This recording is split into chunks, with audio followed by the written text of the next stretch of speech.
సేవకు వచ్చిన అభిషేకించబడిన రోజు పాలు పంపులు పొందటానికి కూడా మాకు కూడా సమయం ప్రభు ఇచ్చారు. గడిచిన సంవత్సరంలో మరి శనివారం ఒక సందర్భం వచ్చింది, ఒక సంవత్సరం శనివారం సందర్భం వచ్చింది.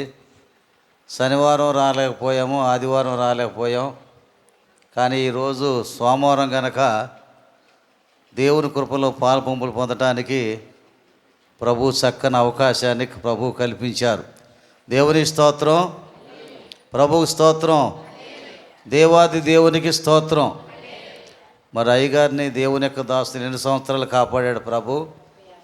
సేవల పరిచర్యలో 36 సంవత్సరాలు, 6 సంవత్సరాలు, 36 సంవత్సరాలు దేవుని పరిచర్య చేయటానికి దేవుని దాసుల్ని వాడుకున్న విధానం చాలా ఆశ్చర్యకరమైన, సంతోషకరమైన, దీవెనకరమైన విషయం. అంటే 36 సంవత్సరాల నుండి ఈ గ్రామంలో విజ్ఞాపన చేయటానికి, ప్రార్థన చేయటానికి దేవుడు వారిని ఎంతో వాడుకున్న విధానం చాలా దీవెనకరమైన విషయం. ప్రారంభ దినాల్లో మరి ఎంతోమంది భక్తులు ప్రార్థన చేశారు, విజ్ఞాపన చేశారు, వారి పని కార్యక్రమాన్ని వారు ముగించారు.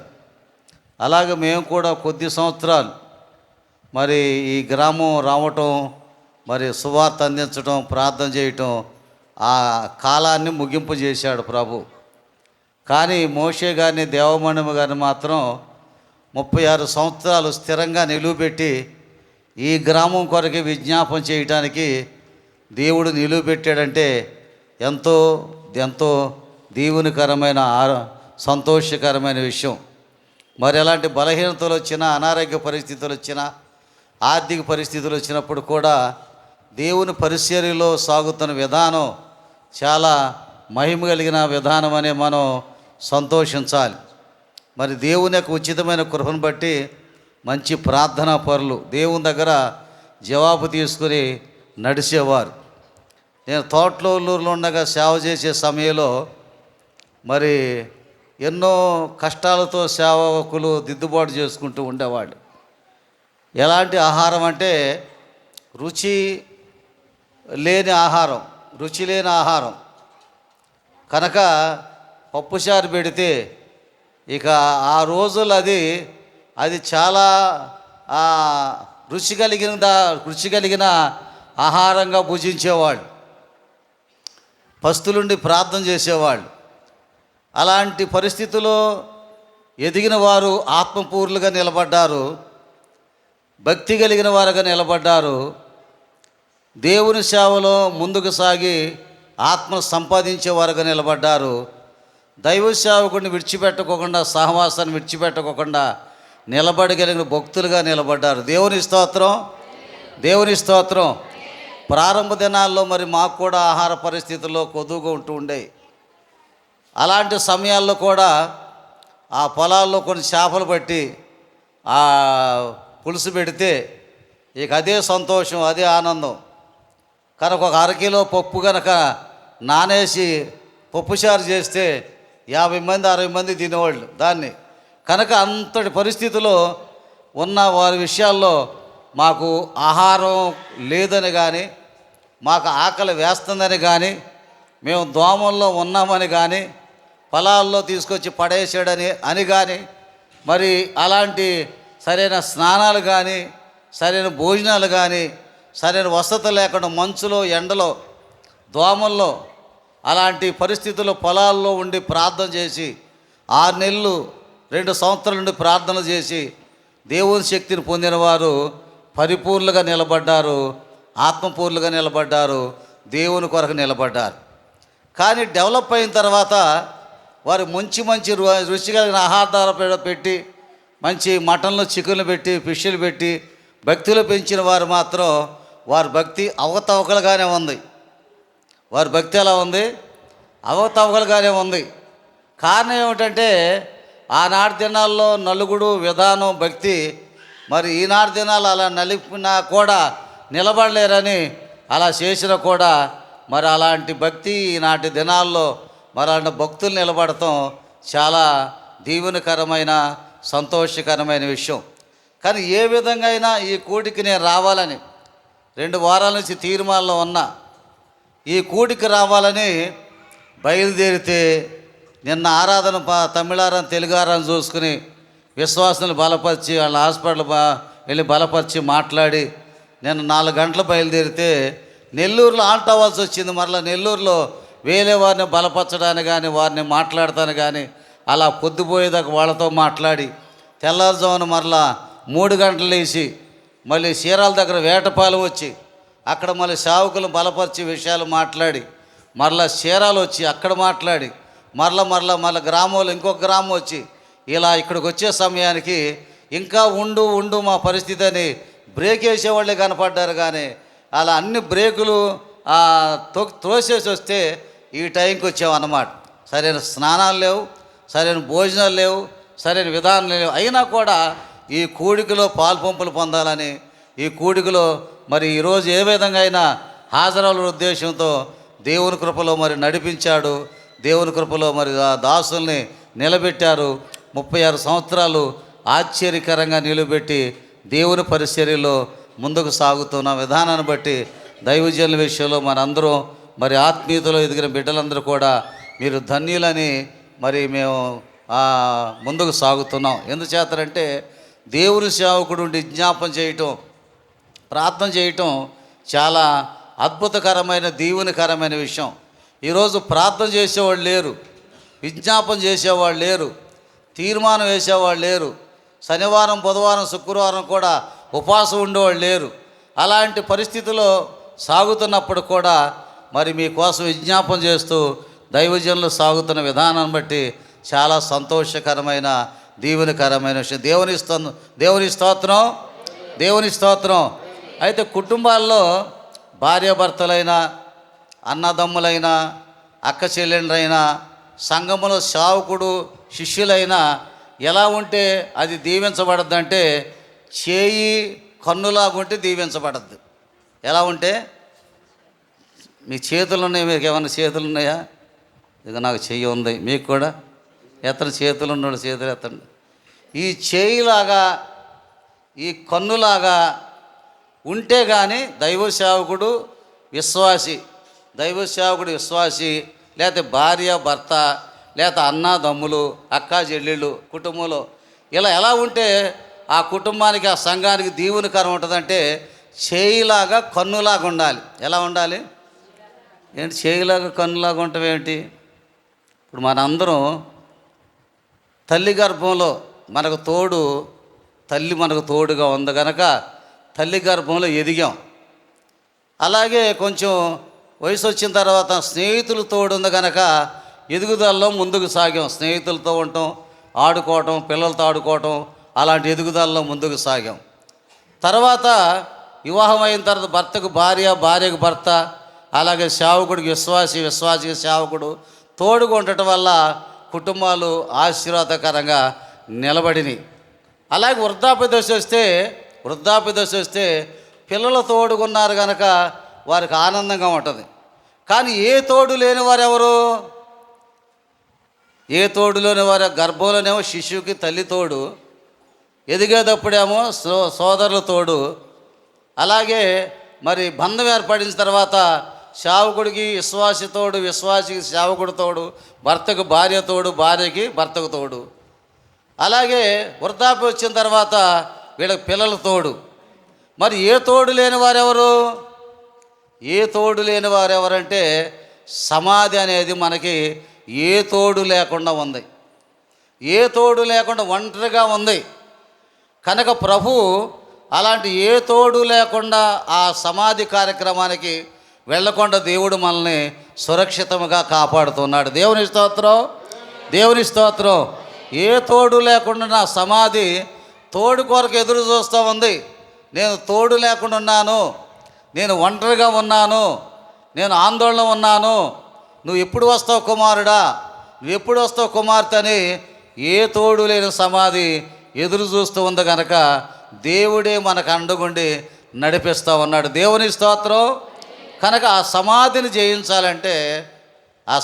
జయించాలంటే చేయిలాగా కన్నులాగా ఉండాలి. అంటే అర్థం ఏంటంటే, చేయికి దెబ్బ తగిలిందనుకో, చేతికి దెబ్బ తగిలితే ఎవరు ఏడుస్తారు?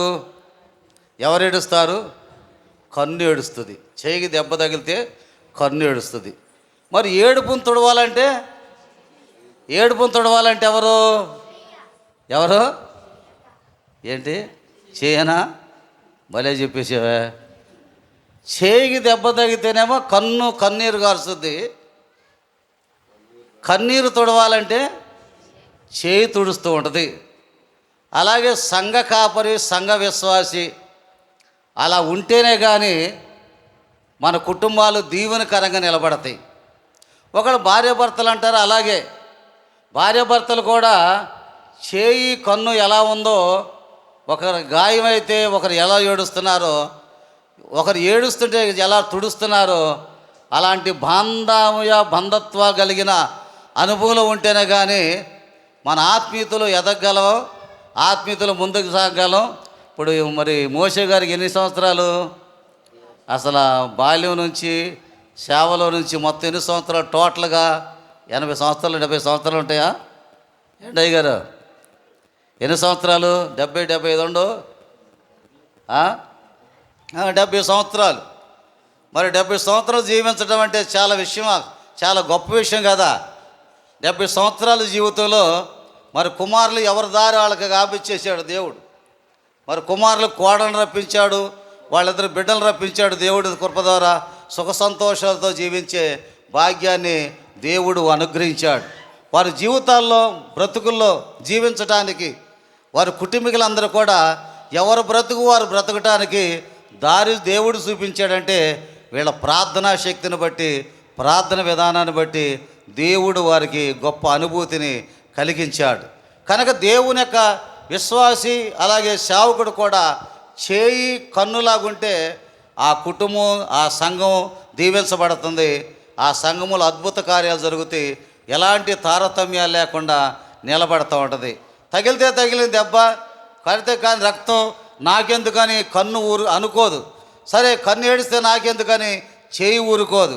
కనుక గాయమైతే కన్ను ఎలా ఏడుస్తుందో తెలియకోకుండా, కన్నీరు కారుస్తుంటే చేయి తెలియకుండా ఎలా తుడుస్తుందో, అలాంటి అనుభవం కలిగిన, బంధం కలిగిన వారుగా జీవిస్తే వారి జీవితాలు, వారి అనుభవాలు చాలా అద్భుతకరంగాను ఆశ్చర్యకరంగా నిలబడతాయి. యెషయా గ్రంథంలో 43వ అధ్యాయం 5వ వచనం నుంచి 7వ వచనం వరకు చూడండి ఏమని వ్రాయబడి ఉంది. యెషయా ప్రవక్త ఏమని సందేశం ఇస్తూ ఉన్నాడో. యెషయా గ్రంథం 43వ అధ్యాయం 5వ వచనం నుంచి 7వ వచనం వరకు చదివి సహాయం చేయండి. భయపడవద్దు, నేను నీకు తోడై ఉంటాను. తూర్పు నుండి నీ సంతానమును తెప్పించేదను, పడమటి నుండి నిన్ను సమకూర్చి రప్పించేదను. అప్పగింపుమని ఉత్తర దిక్కునకు ఆజ్ఞిస్తాను, బిగపట్టవద్దని దక్షిణ దిక్కునకు ఆజ్ఞ ఇచ్చేదను. దూరము నుండి కుమారులను, భూదిగంతం నుండి నా కుమార్తెలను తెప్పించుము. నా మహిమ నిమిత్తము నేను సృజించిన వారిని, నా నామం పెట్టబడిన వారిని అందరినీ తెప్పించుము. నేనే వారిని కలగజేసి తిని వారిని పుట్టించిన వాడను నేనే. చూసారా, నేనే వారిని కలగజేశాను, వారిని పుట్టించాను గనక నా మహిమ నిమిత్తం, నా నామాన్ని మహింపరచడానికి వారిని పుట్టించాను, కలగజేశాను. కనుక దేవుడు మనల్ని ఎందుకు పుట్టించాడంటే దేవుని నామాన్ని మహిమ తీసుకురావటానికి, దేవుని నామానికి మహిమ తీసుకురావటానికి నా నామం పెట్టబడిన వారిని అందరినీ రప్పించుము, తెప్పించుము అని వాక్య సారాంశంలో రాయబడి ఉంది.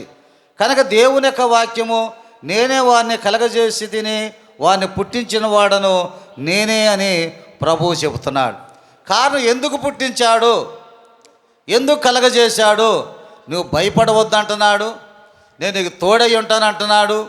తూర్పు నుండి, పడమటి నుండి, ఉత్తర దిక్కు నుండి అనేక మంది తీసుకుని వచ్చి నేను అద్భుతకరంగా నీకు కుమార్తెల్ని కలగజేస్తానని దేవుని యొక్క వాగ్దానం దైవ సేవకుడికి దేవుడు విన్నవిస్తూ ఉన్నాడు. చూసారా, శారీరకంగా చూస్తే 2 పిల్లలు పుడతారు, లేదా 3 పుడతారు, లేకపోతే మోసెస్ గారు లాగా 5 పిల్లలు పుడతారు. 5గురేనండి మోసే గారు?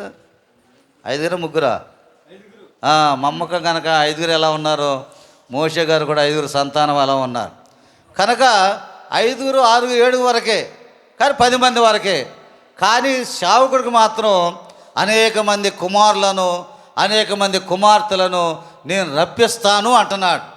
దూర ప్రాంతం నుంచి, ఉత్తర దిక్కు నుండి, దక్షిణ దిక్కు నుండి, తూర్పు దిక్కు నుండి, ఆయా ప్రాంతం నుంచి నేను తీసుకొని వస్తాను.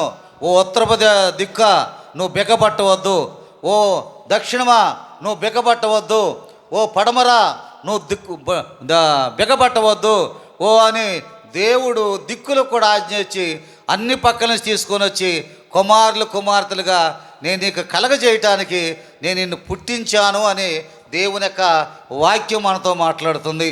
కనుక దేవుడు పుట్టించాడు కనుక భయపడవద్దు, ఆందోళన చెందవద్దు, కంగారు పడవద్దు అని దేవుని నామం మహిమపరుస్తూ ఉన్నది. అలాగే గలతీయులకు రాసిన పత్రిక 1వ అధ్యాయము 15-16 వచనాల్లో గలతీ సంఘానికి పౌలు గారు ఒక మాట చెబుతున్నారు. గలతీయులకు రాసిన పత్రిక 1వ అధ్యాయము ఆ యొక్క 15-16 వచనాల్లో గలతీ సంఘానికి పౌలు గారు చెప్పే గొప్ప ప్రాముఖ్యమైన మాట ఏమిటంటే, తల్లి గర్భమునందు పడినది మొదలుకొని నన్ను ప్రత్యేకపరిచి తన కృపచేత నన్ను పిలిచిన దేవుడు నేను అన్ని జనులలో తన కృపాన్ని ప్రకటింపవల్లని ఆయన నా యందు బయలుపరిచి ననుగ్రహింపినప్పుడు మనుష్య మాతృనితో నేను సంప్రదింపలేదు,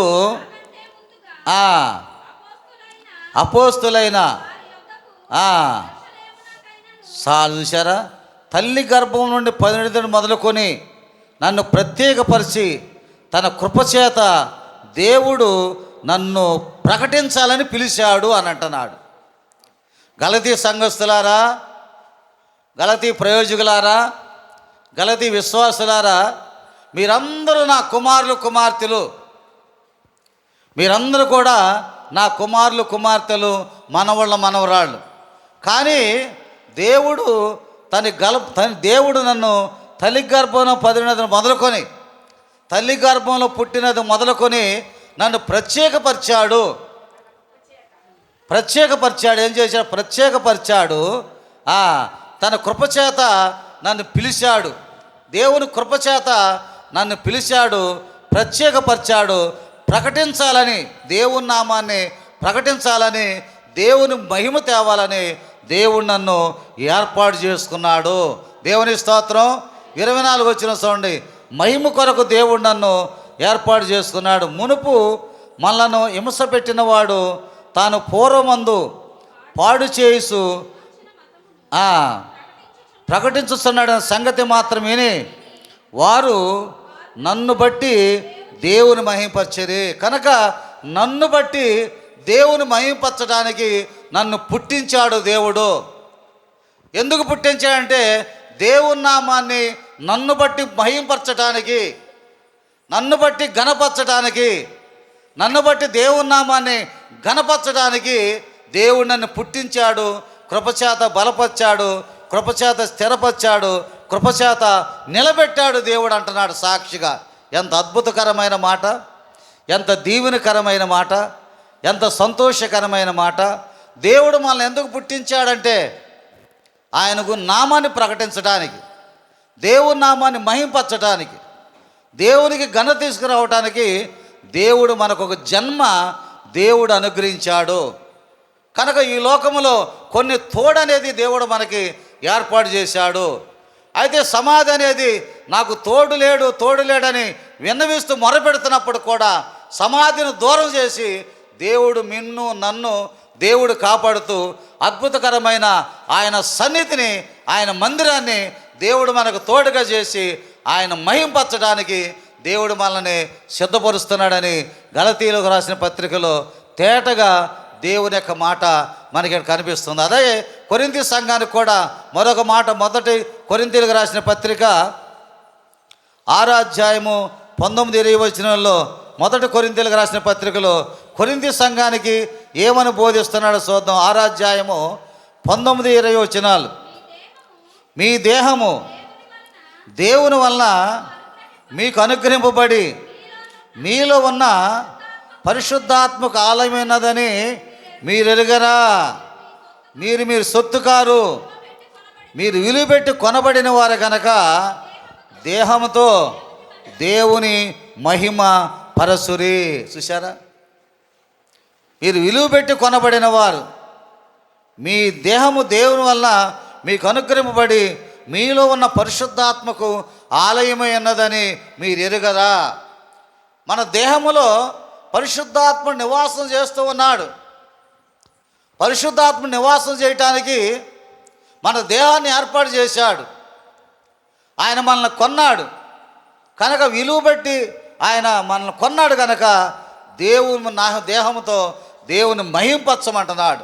నేను దేవుని మహింపరిచాను, నేను దేవునికి మహిమ తీసుకొస్తున్నాను, దేవుని మహిమ కొరకే నన్ను పుట్టించాడు. ఓ గలతీ సంఘస్థులారా, దేవుడు నా కృపచేత నన్ను పిలిచి నన్ను వాడుకుంటున్నాడు కనుక ఆయన మహింపరిచాను, ఆయన మహిమ తీసుకొస్తున్నాను. అలాగే మీరు కూడా విలువ పెట్టి కొనబడిన వారు కనుక దేవుని మహింపరచండి. కొరింథీ సంఘానికి అని విన్నవిస్తున్నాడు. మీ దేహం మీద అనుకుంటున్నారా? కనుక ఆయన రక్తం చేత కొన్నాడు, ఆయన రక్తం చేత విమోచించాడు. మీ దేహము దేవుని ఆలయం ఉన్నదని మీరు ఎరగరా? ఆయన విలువ పెట్టి కొన్నాడు కనుక దేవుని దేహముతో దేవుని మహింపరచండి. మహిమ తీసుకొని రండి. ప్రభువా, నీవు నన్ను బ్రతికిస్తున్నావు గనక, నీవు నన్ను కాపాడుతున్నావు గనక, నేను నీలో నిలబడి ఉన్నాను గనక ఎంత ధన్యుని ప్రభు అని స్తుతించే గణపరిచే ఆరాధనలో మనం సాగగలిగిన వారు ఉండాలి. అద్భుతకరమైన దీవెనకరమైన దీవెనలో నిలబడగలిగిన వారు కొండ. ఏమండి, మీరు విలువ పెట్టి కొనబడిన వారు కనుక మీ దేహముతో దేవుని మహిమ పరచుడి. చూశారా? కనుక ఆయన మహిమ రావాలి. ఎవరికి రావాలి? మహిమ దేవునికి రావాలి. దేవుని మహిమ రావాలంటే మనం విలువ కలిగిన వారం అని గ్రహించాలి. దేవుని చేత విలువ కలిగిన వారం, దేవుని చేత ఏర్పాటు చేయబడిన వారం, దేవుని వాగ్దానం కలిగిన వారం, దేవుని కృపతో నింపబడిన వారం కనుక ఆయన మహింపరిచే వారిగా ఉండటానికి, మన శాయశక్తుల ముందుకు సాగటానికి దేవుడు మనకు గొప్ప అనుభూతిని కలుగజేస్తున్నాడు. 50వ కీర్తనలో దావీదు రాసిన కీర్తనలు 50వ కీర్తన 15వ శరణంలో కూడా భక్తుడు ఒక మాట మనకి సెలవేసి 50వ కీర్తన 15వ శరణం దావీదు రాసిన కీర్తనలు 50వ కీర్తన 15వ శరణాన్ని ఒక ధ్యానం చేసుకుందాం. చూడండి, 50వ కీర్తన 15వ శరణ. ఆపత్కాలమున నీవు నన్ను గూర్చి మొరపెట్టుము, నేను నిన్ను విడిపించదను, నీవు నన్ను మహింపరచెదవు. చూశారా? కనుక ఆపత్కాలమును నువ్వు మొరపెడితే విడిపించగలిగిన వాడు ఆయన. విడిపిస్తాను, నేను నిన్ను విడిపించదను, నీవు నన్ను మహింపరచెదవు. చూశారా? మన ఆపదలో, మన ప్రమాదంలో, మన కష్టాల్లో, మన ఇబ్బందుల్లో మనం దేవునికి మొరపెడితే ఆయన మనల్ని విడిపిస్తాడు. విడిపించడమే కాకుండా ఆయన విడిపించినందుకు ఆయన మనం మహింపరచాలి. ఆయన విడిపిస్తాను, మహింపరచమని వాక్యంలో రాయబడింది. నేను నిన్ను విడిపించదను, నీవు నన్ను మహింపరచము. కానీ దేవుడు ఎన్నిసార్లు మనల్ని కాపాడాడు, దేవుడు ఎన్నిసార్లు మనల్ని విమోచించాడు, దేవుడు ఎన్నిసార్లు ఎన్ని ప్రమాదాల్లో దేవుడు మనల్ని ఆదరిస్తున్నాడు. దేవుడు మనల్ని విడిపించినా కూడా ఆయన మహింపరచలేకపోతున్నామంటే ఎంత వెనకబడి ఉన్నామో చూడండి. శనివారం నేను హాస్పిటల్కి వెళ్ళి ఆపరేషన్లో జాయిన్ అయిన ఆయనకి ప్రార్థన చేసి వద్దామని సంఘ విశ్వాసి హాస్పిటల్ అడ్మిట్ అయితే, సరే నేను ఊరిలోచిలోపు ఆపరేషన్ చేస్తారేమోనని శనివారం వెళ్ళి ప్రార్థన చేసి వద్దామని ట్రైన్ దిగి రైల్వే స్టేషన్లో బస్సు కోసం నిలబడ్డా.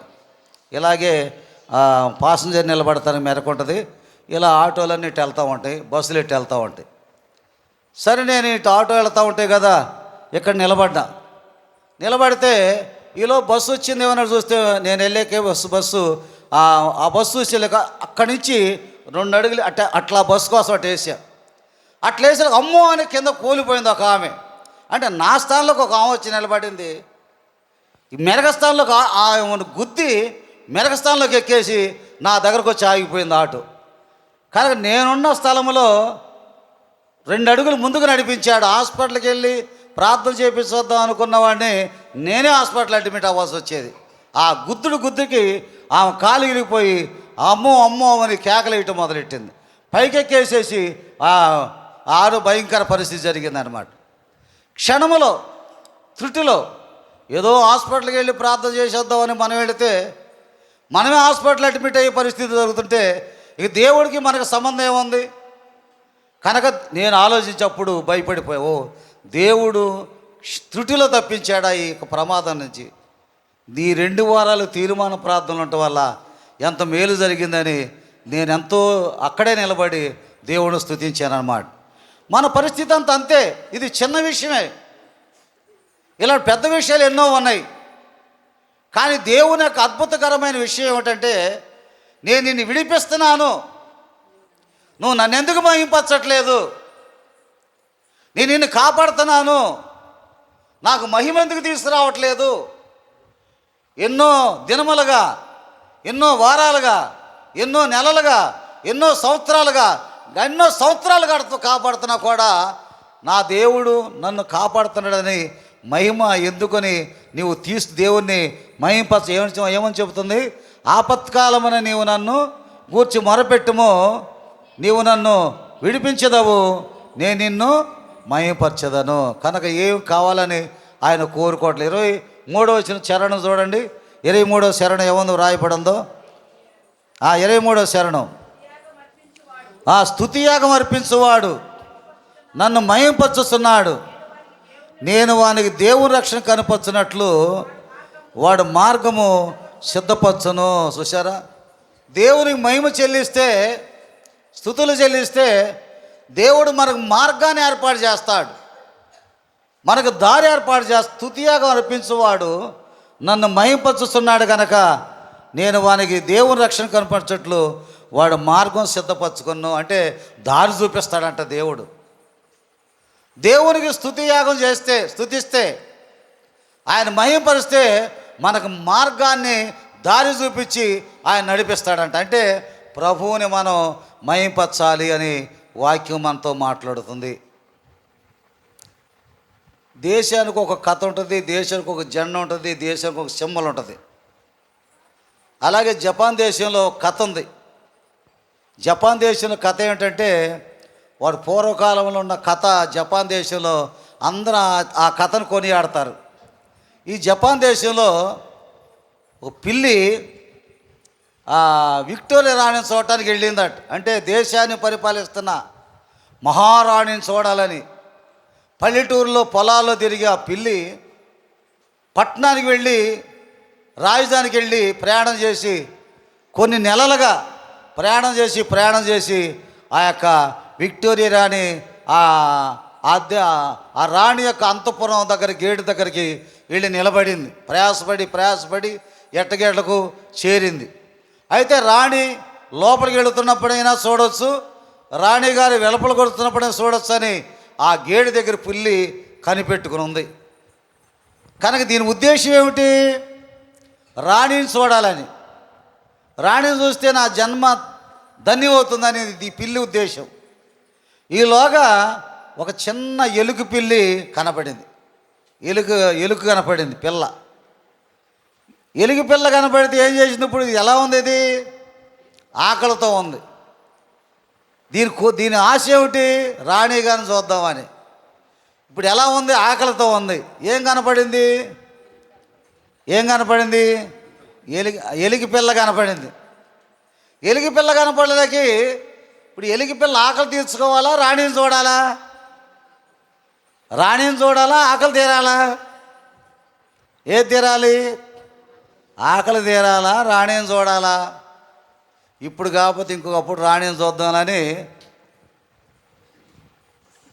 ఎలుకమ్మట పడింది పిల్లి. మరి పిల్లి ఎలికేం చేస్తుంది? నువ్వు ఆకలితో ఉన్నావు కనుక, నువ్వు ప్రయాసపడి వచ్చావు కనుక నన్ను తినమ్మంటదా? ఏమంటది ఎలికి? పారిపోద్ది. అది పారిపోయి, ఇది పారిపోయి, అది పారిపోయి, ఇది అనిపించి అమ్మడించి చివరికి పిల్లి ఎక్కడ చేరిందంటే ఏ గ్రామం నుంచి వచ్చిందో ఆ గ్రామంలో చేరింది. ఇది జపాన్ దేశపు కథ. పిల్లి ఎక్కడ చేరింది? ఆకలే తీరలా, ఎలికి పిల్ల దొరకలా, దాని ఆ ప్రయాసం అంతా వ్యర్థమైపోయింది. పరిగెత్తి చివరికి ఎలుగు మాయమైపోయింది, తప్పుకుంది. ఆ పిల్లి మాత్రం ఆకలి తీరలా. కనుక మన నిర్ణయాలు, మన విధానాలన్నీ మర్చిపోయి దేవుని మహింపరచడం అనే దాని మీద మనం విడిచిపెడుతున్నాం. కనుక దేవుని విషయాల్లో మనకు మార్గాలు దొరకట్లా. శ్రమల్లోంచి మనం విడిపించబడలేకపోతున్నాం. దరిద్రంలోంచి మనం బయటకు రాలేకపోతున్నాం. నేను నిన్ను పుట్టించాను, కృపచేత నిన్ను ఏర్పాటు చేసుకున్నాను, నిన్ను నిలబెట్టాను, నా నామం మహింపరచడానికి నేను నిన్ను కోరుకున్నానని దేవుడు తెలియపరుస్తున్నప్పుడు కూడా అవగాహన లేని పరిస్థితులు, ఆదాయం లేని పరిస్థితులు మనం ముందుకు సాగుతున్న సందర్భాలు ఇక్కడ మనకి అద్భుత రీతి కనిపిస్తూ ఉన్నాయి. చూడండి, మరి ఆ యొక్క 23వ వచనం శరణం చూడడం మరలా ఏమో రాయబడి ఉందో. 23వ శరణం, నన్ను మహింపరచుచున్నాడు, నన్ను మహింపరిచే వారికి నేను మార్గం సిద్ధం చేస్తాను, నన్ను గణపరిచే వారికి నేను ధైర్యపరుస్తాను, ఓతిస్తాను, బలవంతులుగా నిలబెడతాను, ఆరోగ్యవంతులుగా నిలబెడతాను. వారు ఎక్కడికి వెళ్ళినప్పుడు కూడా ఏ ప్రమాదం రాకుండా ప్రమాదాల నుంచి నేను వారిని విడిపిస్తాను అని గ్రంథంలో రాయబడి ఉంది. ప్రమాదాల్లోంచి నేను విడిపించి ఆశ్చర్యకరమైన అనుభూతి నేను వారికి కలగజేస్తానంటున్నారు. ఆనందనాదముతో నే పాట పాడెదనే, బంగారు పాదాలకు వందనమునరింతునే. ఆనందనాదముతో నే పాట పాడెదనే, బంగారు పాదాలకు వందనమునరింతునే. పసిడి పలుకులతో నీ పసిడి పలుకులతో, పసిడి పలుకులతో నీ పసిడి పలుకులతో రాగాల పనలను చేసేదనే, చేసేదనే. పసిడి పలుకులతో నీ పసిడి పలుకులతో రాగాల పనలను చేసేదనే, చేసేదనే.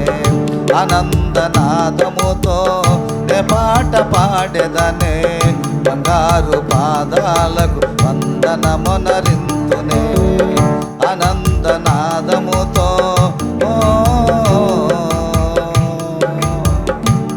చప్పట్లు కొడదాం, అందరూ కూడా చప్పట్లు కొడదాం.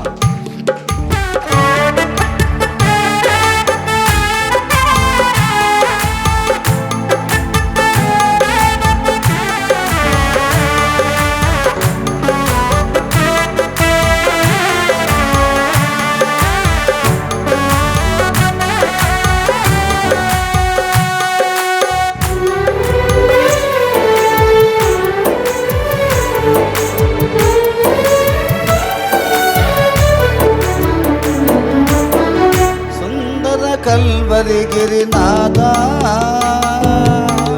నిన్ను పొగడానా వశమా,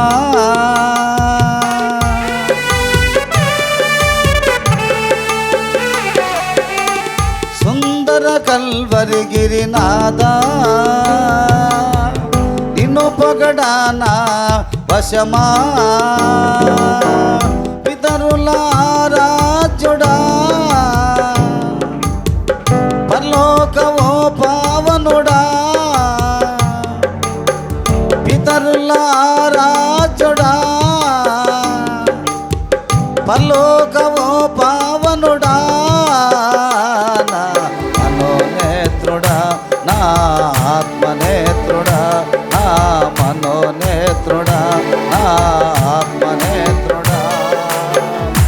ఆనందనాదముతో నే పాట పాడెదనే, బంగారు పాదాలకు వందనమునరింతునే. ఆనందనాదముతో అందరు చప్పట్లు కొడతాం.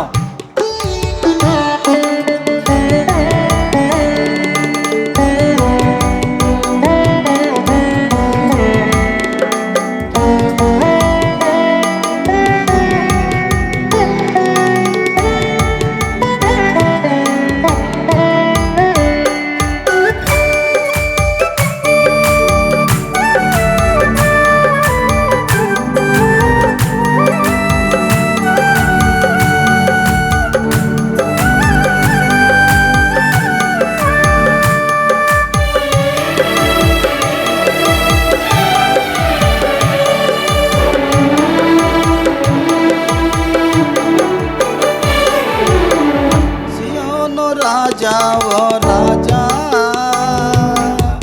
నా రాజులకు నా రాజా,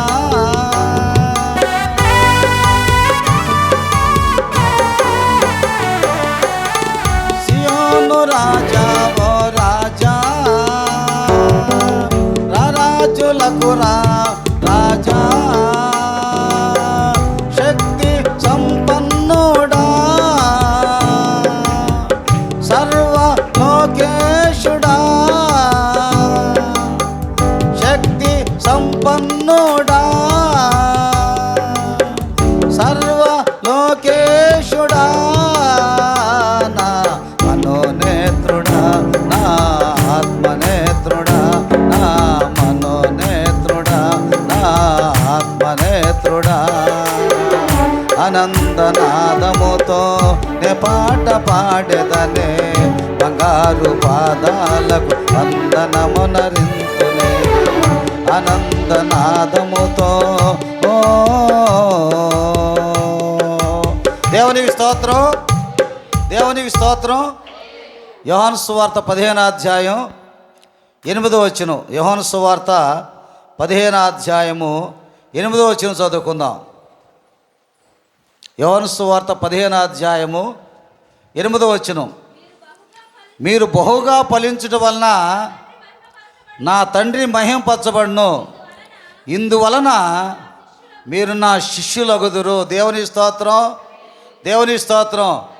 కానీ మీరు బహుగా ఫలించడం వల్ల దేవుడు మహింపరచబడతాడు. అంటే మనం ఫలించాలని కోరుకుంటున్నాడు దేవుడు. సంఘం దేవుని మందిరంకి వచ్చే ప్రతి ఒక్కరు కూడా ఫలించాలని, వారి కుటుంబాలు అభివృద్ధి చెందాలని, వారి కుటుంబాలు గొప్ప ధనవంతుల కుటుంబాలుగా మార్చబడాలని దేవుడు కోరుకుంటున్నాడు. దానికి దేవుడు మహిమ తెచ్చుకోవాలని చూస్తున్నాడు. అందుకనే ఆయన శిష్యులుగా, ఆయన బిడ్డలుగా, ఆయన విశ్వాసులుగా, ఆయన కుమారులు కుమార్తెలుగా, ఆయన సేవకులుగా, ఆయన సేవకురాలుగా దేవుడు మలుచుకుంటున్నాడు. దేవుని స్తోత్రం, దేవుని స్తోత్రం, దేవుని స్తోత్రం. కనుక నీ దేవుని మహిమపరిచితే, దేవుని మహిమ తీసుకుని వస్తే ఆయన శిష్యులుగా దేవుడు స్థిరపరుస్తాడు. అందునిమిత్తమే కదా నా శిష్యులకు నేను బోధిస్తూ ఉన్నాను. అందునిమిత్తమే కదా నా తండ్రి మహిమ నిమిత్తం మీరు బహుగా ఫలిస్తే నా తండ్రి నేను మహింపరచబడతాం. మీరు నా బిడ్డలుగా ఉంటారు కనుక ఫలించాలని దేవుడు కోరుకుంటున్నాడు, దీవించబడాలని కోరుకుంటున్నాడు, గొప్పవారుగా ఉండాలని కోరుకుంటున్నాడు. అన్ని స్థితిలో ఉన్నతమైన వారుగా దేవుడు చేయాలని, దేవుడు అభివృద్ధి చేయాలని దేవుడు కోరుకుంటూ ఆయన నామాన్ని మహింపరచడానికి దేవుడు కోరుకునే ఎంత ధన్యత కలిగిన అనుభూతి మనం చూడాలి. కనుక దేవుడు నిన్ను గురించి, నీ కుటుంబాల గురించి, నీ కుటుంబీకుల గురించి, నీ సంఘాన్ని గురించి, నీ సంఘ కాపను గురించి, సంఘ విశ్వాసుల గురించి దేవుడు ఆశ్చర్యకరమైన అనుభూతిని దేవుడు కోరుకుంటున్నాడు. ఏం కోరుకుంటున్నాడంటే మీరు ఫలించాలి, మీరు అభివృద్ధి చెందాలి, మీరు ముందుకు వెళ్ళాలి, అన్ని విషయాల్లో రాణించగలిగిన వారు ఉంటే నా తండ్రి మహింపరచబడతారు, మీరు నా శిష్యులు అనబడతారు. కనుక దేవుడు తన బిడ్డలుగా ఏర్పాటు చేసుకుని లేమి స్థితి ఉన్నా, ఏమి లేనివారైనా దేవుడు ఉన్నతమైన వారుగా దేవుడు చేయటానికి ఆశ్చర్యకరమైన అనుభూతిని దేవుడు కల్పిస్తున్నాడు. అలాగే మొదటి పేతురు రాసిన పత్రిక 4వ అధ్యాయము 12వ వచనం చదువుకుందాం. కనుక ఎన్ని శ్రమలు వచ్చినా, ఎన్ని బాధలు వచ్చినా, ఎన్ని ఇరుకులు వచ్చినా, ఎలాంటి ఇబ్బందులు వచ్చినా కూడా క్రైస్తుడు అనబడిన వాడు, పేరు పెట్టకూడబడిన వాడు శ్రమల వల్లనే దేవుని మహింపరుస్తాడు. 12వ వచనం దగ్గర నుంచి చదువుకుందాం.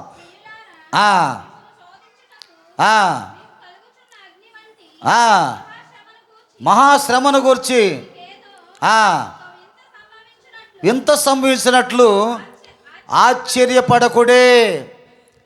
క్రీస్తు మహిమ బయలుపరచబడినప్పుడు మీరు మహానందముతో సంతోషించు నిమిత్తము క్రీస్తు శ్రమలలో మీరు పాలువారైన యెడల సంతోషించుడి.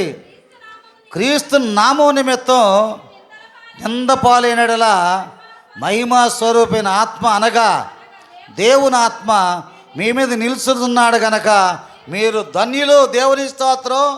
దేవుని ఆత్మ మీ మీద నిలుచుచున్నాడు గనక మీరు ధన్యులు. కనుక వారి గురించి వీరి గురించి మనకెందుకండి? మన దేవుడు గొప్ప దేవుడు, మనం నమ్ముకున్న గొప్ప దేవుడు, మనం ధన్యులు చేస్తున్నాడు, ఆశీర్వాదకరంగా చేస్తున్నాడు. ఏమీ లేని వారికి వచ్చారు మోజేస్ గారు, దేవమణిమ గారు. చిన్నపిల్లలను సంకరేసుకొచ్చారు అది నిమ్మకూరు ప్రాంతానికి. పిల్లలకు కూడా పోషించుకునే పరిస్థితి, పోషణ సరైన ఆహారం పెట్టే పరిస్థితి లేని స్థితిలో ఉన్న వారిని దేవుడు చూశాడు. వారి విశ్వాసం చూశాడు, వారి నమ్మకం చూశాడు, వారి యొక్క విధానం చూశాడు. దేవుడు కుమారులు కూడా మంచి ప్రయోజకులుగా చేశాడు దేవుడు. దేవుని స్తోత్రం, దేవుని స్తోత్రం. నాకు 2 కోడలు ఉంటే ఒకళ్ళ తర్వాత ఒకళ్ళు వంతుల మీద తీసుకొచ్చి అన్నం పెట్టాలని చూస్తారు. ఆయనకు 5 కోడలు ఇచ్చాడు. నలుగురేనా? ఎవరు? ఎవరు? నలుగురు కుమారులు ఉన్నారు ఇప్పుడు. అంటే నాకు డబలు. మా 2 కోడళ్ళే ఒకళ్ళ తర్వాత మామయ్య అని వాళ్ళు వంతులు వేసుకుని నేను పెట్టాలని వాళ్ళు ఊపిరాడకుండా తీసుకొని పెడుతుంటే ఎంత ఆశ్చర్యం. మరి 4 కోడలు ఉంటే మరి వాళ్ళిద్దరికి ఎంత పెడుతున్నారు? మరి ఇద్దరికే తట్టుకోలేకపోతున్నారు. వాళ్ళు వంతులు వేసుకుంటున్నారు. 4 వంతులు, 4 అంటే ఇక చూడండి ఇక ఎంత ప్రతాపం, ఎంత విధానమో ఇక మిగిలిపోద్ది అన్నమాట. ఇక దేవుని స్తోత్రం. 4 ఇద్దరికే నేను ఊపిరాడకుండా అయిపోతుంది ఆ పరిస్థితి. ఇక 4 అయితే ఇక ఆయన కింద పడిపోతున్నాడు. 4 కోడలా? 4 కోడలు పెట్టుకున్నాడు దేవుడు. దేవుని స్తోత్రం, దేవుని స్తోత్రం. ఇది దేవుని మహిమ. వారి బిడ్డలనే ఉంటుంది దేవుని మహిమ. కనుక దేవుడు ఆశ్చర్యకరంగా దేవుని నామం మహిమపరచడానికి నిన్ను శ్రమల పాలు చేస్తున్నాను. నువ్వు ఆశ్చర్యపడవద్దు. నీకు ఆనందం కలగాలంటే, సంతోషం కలగాలంటే నువ్వు నేల మీద ప్రాకాలి. మట్టి తినేవాళ్ళగా ఉండాలంతే. మట్టి తినేవాడుకుంటే మాణిక్య తినేవాడుగా చేస్తాను. దేవుని స్తోత్రం. మాణిక్య తినేవాడుకుంటే మట్టి తినేవాడుగా చేస్తాను. దేవుని స్తోత్రం. కింద వాడుకుంటే పైవాడుగా చేస్తాను. దేవుని స్తోత్రం. తల ఉంచితే తలెత్తేవాడుగా చేస్తాను. తలెత్తేవాడుగా చేస్తుంటే తల దించేవాడుగా చేస్తాను. ఏది కావాలో కోరుకు అంటున్నాడు దేవుడు. తలెత్తేవాడుకుంటావా, ఎగిరేవాడుకుంటావా? ఎగిరేవాడుకుంటే ఎగిరిపోతూ ఉంటావు. కనుక తలదించుకునేవాడుకుంటే దేవుడు ఎంతో ఆశ్చర్యకర మహానందముతో నువ్వు సంతోషంతో ఆనందం ఏమన్నది. కనుక క్రీస్తు మహిమని మహిమపరచినప్పుడు మీరు మహానందముతో సంతోషించే నిమిత్తము క్రీస్తు శ్రమలలో మీరు పాలువారై ఉన్నంతగా సంతోషించుడి. కనుక నా నామం నిమిత్తం మీరు నిందల పాలైపోయారు, బాధల పాలైపోయారు, కష్టాల పాలైపోయారు, ఇబ్బందుల పాలైపోయారు, వ్యాధుల పాలైపోయారు, అనారోగ్యం పాలైపోయారు, యాక్సిడెంట్లే జరిగినాయో, అది జరిగిందో, ఇది జరిగిందో, ఏది జరిగినా కూడా అన్నిటి విడిపించి దేవుని ఆత్మని మీ మీద నిలబెట్టి మిమ్మల్ని ఆశ్చర్యకరంగా బ్రతికిస్తున్నాను. దేవుని స్తోత్రం, దేవుని స్తోత్రం. కారణం ఏమిటో తెలుసా?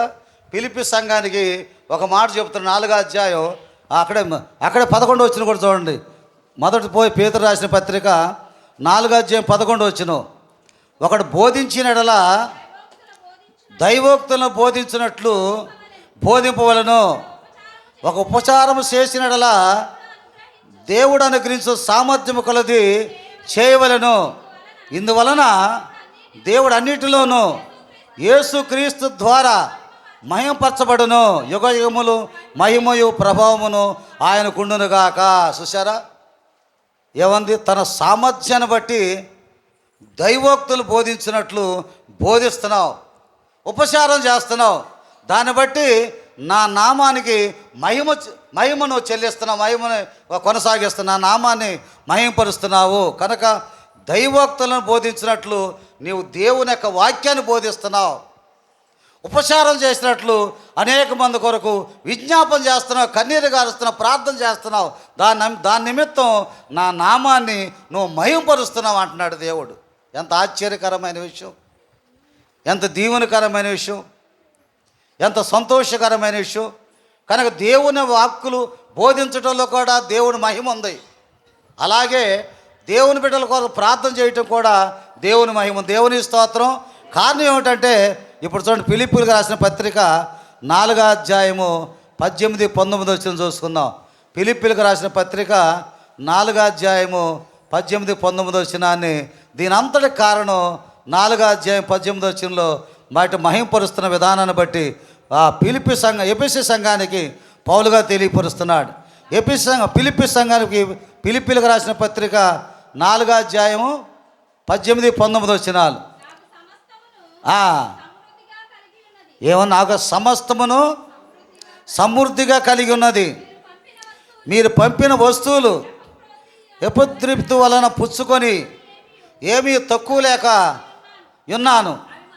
అవి మనోహరమనియు సువాసనయు దేవుని ప్రీతికరముగా ఇష్టమైన యాగములై ఉన్నవి కాగా, దేవుడు తన ఐశ్వర్యము చొప్పున క్రీస్తు యేసునందు మహిమలో మీ ప్రతి అవసరమును తీర్చునుగాక. దేవుని స్తోత్రం, దేవుని స్తోత్రం. ఫిలిప్పీ సంఘానికి అన్నాడు పౌలు గారు. ఏమన్నాడు?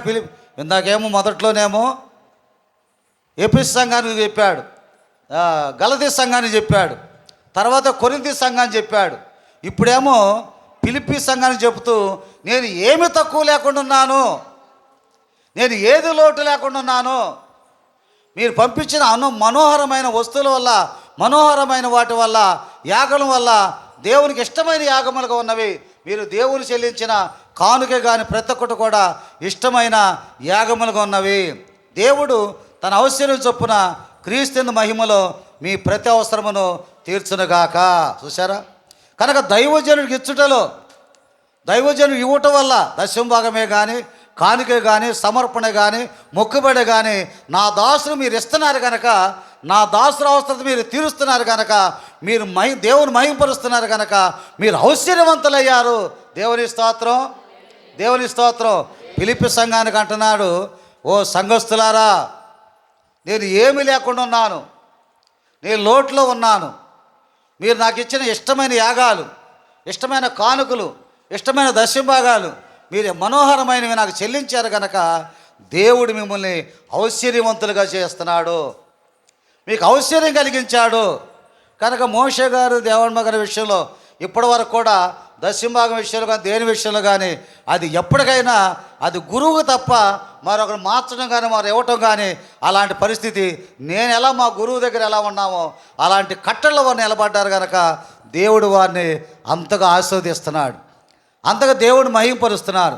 కనుక దేవుడు మనల్ని పుట్టించాడు కనుక, దేవుడు మనల్ని గణపరచాలి, దేవుడు మనల్ని ఏర్పాటు చేశాడు కనుక భయపడకుండా ఆయన నామాన్ని ప్రకటించే వారంగా, మహిమ చెల్లించే వారంగా ఉండాలి.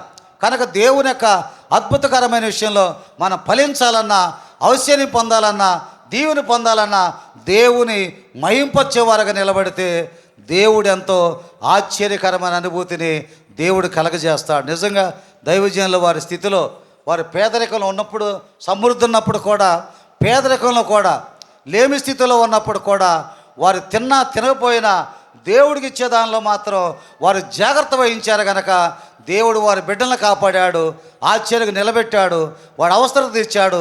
నమ్మకమైన ఆత్మీయ బిడ్డలని, సంఘాలని దేవుడు కలగజేసి దేవుడు వారిని నిలబెడుతున్న విధానాన్ని బట్టి చాలా సంతోషకరమైన, దీవెనకరమైన విషయం. ప్రార్థన చేసుకుందాం. అందరూ కళ్ళు మూసుకుంటే ప్రార్థన చేసుకుందాం. ప్రభు దగ్గర అందరూ కళ్ళు మూసుకోనండి, ప్రార్థన చేసుకుందాం. ప్రార్థన చేసుకుందాం. దయగలిగిన మా ప్రభువా, శక్తిమంతుడ, మహిమ కలిగిన మా